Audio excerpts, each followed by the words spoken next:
Now I want to talk to you about tables. If you don't want to use the layout tool, that's perfectly fine. You can create your own tables. And I'm going to insert a simple one right now. So I just use this tool, click Insert Table, and I'm going to determine the size of my tables. Now, tables consist of rows, columns, and cells.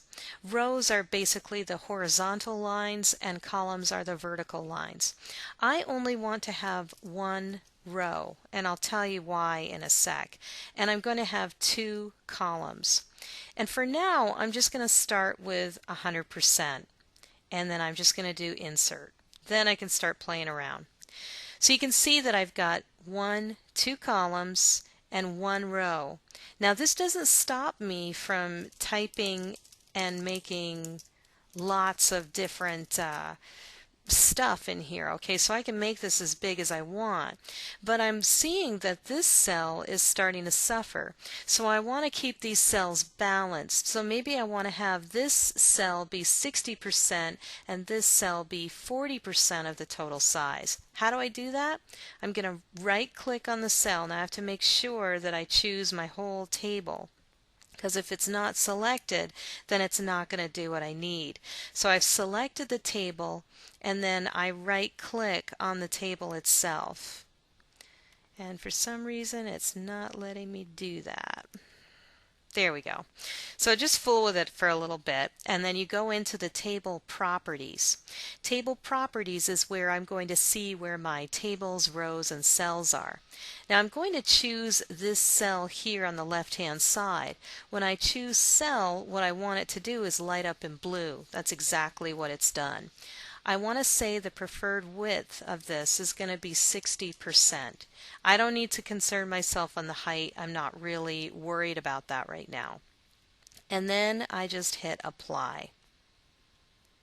So I'm just going to close this, and there you see that I've got 60-40 split here.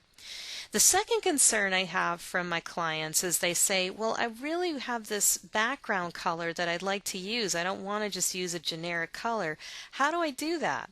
Okay, I'm going to select my table again. I'm going to right click, get my table properties, and the same thing, I'm going to do it one cell at a time. Let's say I've got this nifty background color that I want to use. So what I can do is I can upload it just like a regular picture. I'm going to choose my cell first. Okay, so that's the cell I want to put the picture in. And I'm going to choose Options. This is the second tab. Now I can choose a background color very easily here, but I can also choose a background image. That's what I want to do.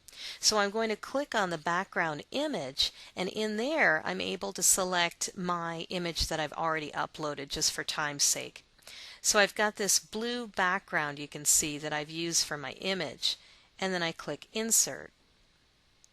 And I'm just going to hit Apply and Close. So now if I click and drag this, you'll be able to see the image that's in here. So if I want, I can change the typing color that I have here, again by choosing my font. And I'll just choose a lighter color and click OK. Now as far as the other cell is concerned, again I'm going to right click, I'm going to click Table Properties, and I'm going to click Cell, and this time right side to be lit up when I choose Cell. So again I'm going to choose Cell, and there it is. I'm going to choose Options, and my background color, I'm just going to keep this real easy. I'm just going to choose this gray color and click OK. And I click Apply and Close.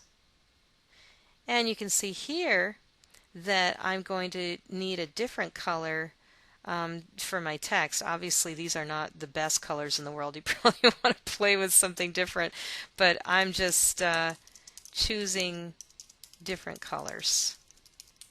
Okay, and you can still put in different pictures and things over here, so don't let that stop you. So again, if I wanted to put a picture into this table, I could certainly do that. Same goes with a video. So if I wanted, I just have this picture, this header. I'm just doing it for example's sake. I'm definitely going to change the size because that's going to be gigantic. You don't want it to be quite that big. So we'll just do 300 by 187. It's going to look wonky, but that's okay. My text flow, I'm going to have, I'll have it float right. And again, I want to have a nice border around that picture, so I'm going to choose these pixel sizes to do that. And then I just click Insert, and obviously it's going to look a little wonky because this is my header picture. I didn't really choose a different picture. And I can move this up if I want to.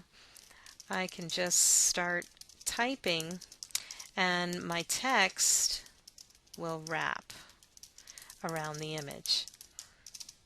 So that's an example of two different ways that you can use tables and start creating some stuff in here that will give your website a little bit of pop.